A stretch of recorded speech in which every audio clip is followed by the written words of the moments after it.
햇반 글 이충인.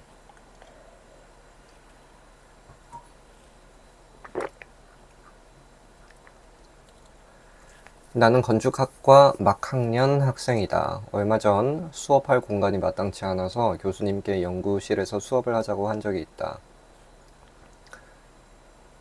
학기 초라서 이 교수님의 수업은 처음이기에 쭈뼛쭈뼛 어색하게 연구실에 입장했었다. 교수님의 연구실에 올 기회는 많지 않은 데다가 각각의 연구실 분위기도 서로 다르니 공간을 이곳저곳 둘러보았다. 그러나 그 공간보다 더 눈에 들어왔던 것은 교수님 책상 위에 햇반 2개와 동원 참치 한 캔이었다. 캔 1개였다. 미안, 내가 밥을 아직 못 먹었는데 좀 먹으면서 수업해도 되겠니? 네. 그리고 바로 어제 같은 교수님 수업이 있었다. 건축 수업은 한 명씩 자신이 해온 작업을 교수님과 검토하는 방식으로 이루어진다. 나는 발표를 마쳐서 개인 작업을 더 진행하고 있었고, 큼직한 원룸 크기만한 교실 저편에서 다른 학생의 크리틱 내용이 어렴풋이 들렸다. 그런데 갑자기 내 귀를 솔깃하게 만드는 단어가 있었으니 그것은 한국성이었다. 그 친구는 자신의 주제를 한국성으로 잡았다고 발표하고 있었다. 그리고 한옥을 포함한 자신이 며칠간 분석한 내용을 발표했다. 그런데 한참을 듣다가 내뱉은 교수님의 첫 마디는 이거였다. 내가 신랄하게 까줄게. 이유인즉슨 한국성이라는 주제에 과거의 문물을 운운하는 것을 지극히도 싫어하신다고 했다. 그것은 조선성이나 고려성이지 현재 한국성으로 들먹일 만한 것이 못 된다고. 대부분 그 나라의 기후나 경제 능력에 영향을 많이 받는데 우리나라는 비가 많이 오기에 방수 재료가 필요했고 자연 재료밖에 없는 상황에서 나름 최첨단 기술을 발휘한 것이 흙을 고온에 구워 기와를 만드는 것이었다. 기와를 못 올리는 가난한 사람들은 물을 층층이 아래로 흘러내릴 수 있도록 볏짚을 쌓았을 테고 온도를 깔아야 하는데 2개 층 이상에는 그럴 수가 없으니 대부분은 단층일 테고 그러나 지금은 전 세계의 건축 재료를 입맛대로 쓸 수 있는 시대이며 난방도 보일러로 하는데 갑자기 한국성을 되살리겠다며 한옥에 접근하는 것은 아닌 것 같다고 흥분하셨다. 그것은 최근에 성민이 형과 여행을 하며 결론지었던 생각 중에 하나와도 같았다. 가장 많이 사용하는 것, 그 지역 사람들에게 익숙한 것은 해당 아이템의 오리진에 상관없이 그 지역의 특성이 될 수 있다고 보는 것이다. 이미 일본의 커피 산업을 예로 들었었고 우리나라의 치킨 문화라든지 IT 강국 등도 그에 해당한다. 닭을 튀겨 먹는 것도 한국이 먼저 시작했을까? IT와 관련된 기술을 처음부터 한국이 개발했을까? 당연히 아니다. 그러나 우리나라 사람들에게 튀긴 닭은 특별한 것이 아닌 지극히 평범하게 일상 속에 자리 잡은 문화 중에 하나다. 치킨은 배달이 되고 물을 함께 주며 탄산이나 맥주와 잘 어울린다. 기본적으로 후라이드와 양념이 있지만 최근에는 간장이나 파닭과 같이 엄청나게 많은 베리에이션이 쏟아져 나오고 있다. 그런 문화야말로 외국인이 한국에 와서 가장 즐기다가 가는 문화다. 교수님은 몇 마디 덧붙이셨다. 고려 청자와 백자가 한국적인 거냐고. 그 이후에 그것을 왜 점차 안 쓰게 되었냐고. 그릇의 종류도 계속해서 변해가지 않았느냐고. 어쩌면 그릇은 더 이상 필요하지 않을지도 모른다고. 현대사회에서 빨리빨리 사고로 치이는 한국인에게 전자레인지에 몇 분 돌리고 바로 먹을 수 있는 밥, 그리고 그릇을 씻지도 않고 바로 버릴 수 있는 햇반 같은 거는 어떠냐고. 본인이 생각하기에는 지금의 한국성으로 햇반을 내세워도 전혀 손색이 없을 거라고 하셨다. 어쩔 수 없이 파생된, 그러나 그 합리성 때문에 계속 쓰이게 되고 익숙해지고 우리의 일부로 자리 잡는 것, 길거리에 널린 다가구 주택 같은 그것들이 어쩌면 한국성일지도.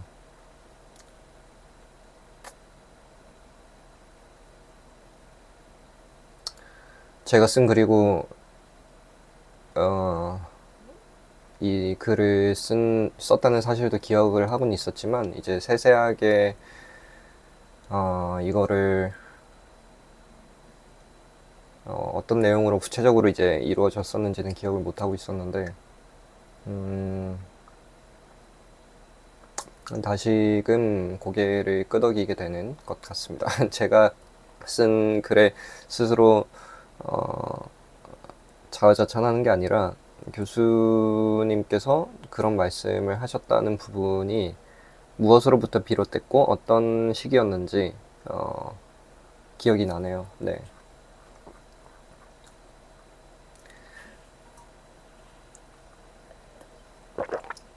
정갈함과 어림짐작.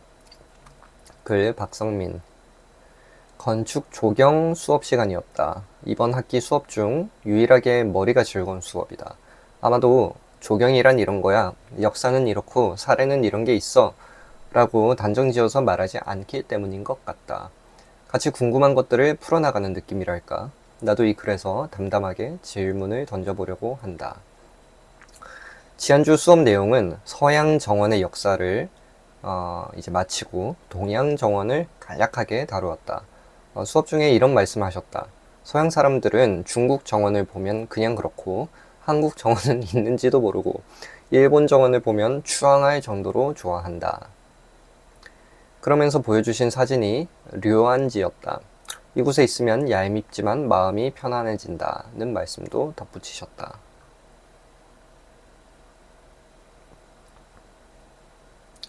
작년 여름에 이곳을 방문했었다. 마루에 빼곡히 앉아있는 서양인들 틈에서 가만히 정원을 바라보았다.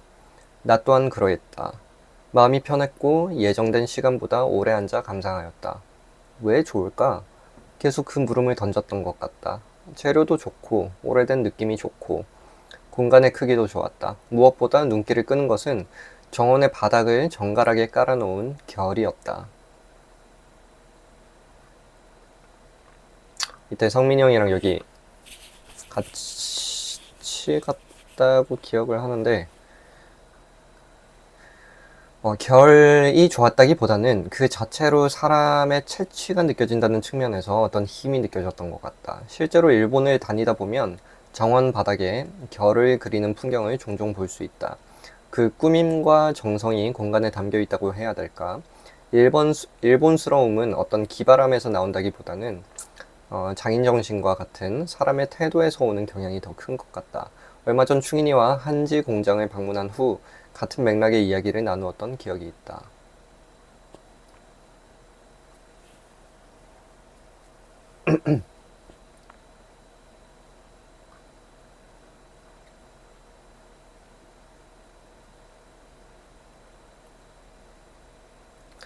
문득 병산서원의 나무 계단이 떠오른다. 정갈하지 않고 높이를 대략 계산하여 턱 하니 올려놓은 모양새에서 분명 그것은 만든 목수의 손길이 느껴진다. 그렇다고 해서 한국스러움을 어림짐작, 대략, 어긋남이라는 어휘로 정의를 할 수 있을까? 충인이 설계 교수님의 말대로 어쩌면 그것은 조선성이나 고려성이라고 해야 할지도 모를 일이다. 사실 저 어림짐작의 태도는 서양식 디자인 교육을 받은 우리가 하기에는 더 어려운 작업이다. 당장이라도 저 삐뚤삐뚤한 지역 라인을 맞추고 계단을 아름다운 디테일로 마무리하고 싶어 할 것 같다. 누군가에게는 어느 쪽이 더 좋다, 나쁘다의 문제일 수 있겠으나 개인적으로는 그 자체로 차이라고 본다. 팔은 안으로 굽는 걸까? 글쎄, 지금도 그렇게 생각을 하실라나. 한국 건축, 특히 한국 건축에서 많이 보이는, 물론 다른 데서도 많이 보입니다. 뭔가 엉성하고 정확하지 않고 완벽할 때까지 뭔가 다듬지 않고 그냥 대충대충 되는 대로 하는 그런 것을 과연 칭송할 만한 그게 그러한 어떤 철학적인 맥락에서 나온 걸까 싶네요. 제가 존경하는 어떤 분이 어떤 예화를 들려준 적이 있는데 어떤 아이가 본인한테 와가지고 고등학생 아이였어요. 와가지고 공부가 인생의 전부냐고 물어봤대요. 그래서 공부가 인생의 전부가 아니라고 대답을 해줬대요. 근데 한마디 물어봤대요. 너 공부 되게 못하지? 그래서 그 친구가 예 라고 했대요. 그래서 공부 못하지가 아니라 그렇죠. 공부 못하지라고 해서 예라고 대답해서 물어봤대요. 네가 공부를 못하는 이유가 공부는 인생의 전부다 아니라는 전부가 아니라는 어떤 강력한 신념 때문이냐, 혹은 그냥 공부를 못해서 그런 거냐, 게으름 때문이냐 했더니 후자가 맞대요. 이제 그 예시에서도 보이다시피 공부를 잘하고 못하고,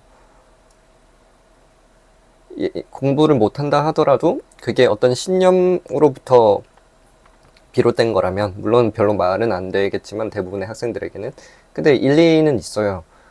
왜냐면 실제로 공부가 다가 아니기 때문에. 그래서 공부는 꼭 필요한 것이고 좋은 것이지만, 공부는 다가 아니고 이러한 수준까지의 공부는 아주 유익하다고 생각하지만, 그 이외의 공부는 그저 경쟁이 치열한 이 사회에서 분별력을 기르기 위한 불필요한 부산물일 뿐이다라고 혹시라도 생각을 하고, 나는 이 시간을 다른 데 더 가치는 데 투자하겠다라고 해서 성적을 잘 못 받는다면 그 아이는 좀 다를 수가 있겠죠. 왜냐면 제가 그 아이였거든요. 제가 대학교를 다닐 때 저는 각각의 수업을 이제 정할 때라든지, 그리고 수업을 정한 뒤에 수업을 이제 오리엔테이션을 듣고 초반에 이제 들어보면, 이 수업이 내 인생에, 내 커리어에 어쨌든 이제 가치가 있을지에 대해서 많이 고민을 했었어요. 그리고 설령 가치가 있다고 하더라도 이 수업에서 요구를 하는 어떤 과제량이라든지, 혹은 돈까지 들여가면서 해야 되는 그런 것들이 건축과에는 꽤 있었거든요. 그거를 따졌을 때, 예를 들면은 뭐 1, 2학점짜리의 수업인데 돈과 시간을 무자비하게 이제 넣어야 되는 수업이 있었고, 또 3학점에서 3학점 이상의 수업인데 또 많은 시간을 들여야 되는 수업이 있다면, 그 두 개의 시간을 동시에 들이기는 어려운 순간들이 많았어요. 혹은 다른 친구들은 할 수 있었다 하더라도 저는 이제 저녁에 돈 벌러 가거나 뭐 이런 식으로 해서 시간을 완벽하게 이제 분배를 못하는 경우가 있었는데, 그러면은 정해야 되죠. 그렇죠? 예, 전자를 포기를 하고 후자를 하는 겁니다. 전자도 이제 완벽하게 포기를 한다기보다는 이제 어느 수준까지 할까 라고 해서, 나는 이 수업에 대해서는 뭐 무슨 요일에 몇 시간까지 투자를 하겠다, 뭐 이런 식으로 진짜 했어요. 근데 그렇게 효율적으로 한 수업 중에 성공적으로 된 것들도 좀 있어가지고 성적을 좀 잘 받기도 했었습니다. 어쨌든 중요하죠. 그러니까 여기 이 글에서도 말하듯이 우리가 한옥에서 볼 수 있는 그 일본이나 서양의 아주 그 반듯한 건축, 서양에서도 반듯하지 않은 건축이 있네요, 생각해보니까. 영국의 이런 시골 마을 같은 거 돌아다녀 보면, 어, 이제 꾸불꾸불한 나무로 집을 만들어 놓은 곳들이 꽤 있거든요. 이제 그런 것도 나름의 고즈넉한 멋이 분명히 있어요. 있는데 이제 그것을, 거기는 왠지 그것을 의도했을 것 같아. 그, 너무 칼같이 하는 것보다 그 나름의 그 의도된 느낌이 있거든요. 근데 한국의 건축에서 그것이 얼마나 의도됐는지는 글쎄 모르겠어요. 왜냐면은 그 반대 것을 할 수 있는 상황이 아니었잖아. 그 반대 것도 다 할 수가 있는데도 불구하고 이거를 한 거면은 모르겠는데, 이 설득력이 좀 떨어지는 것 같아요.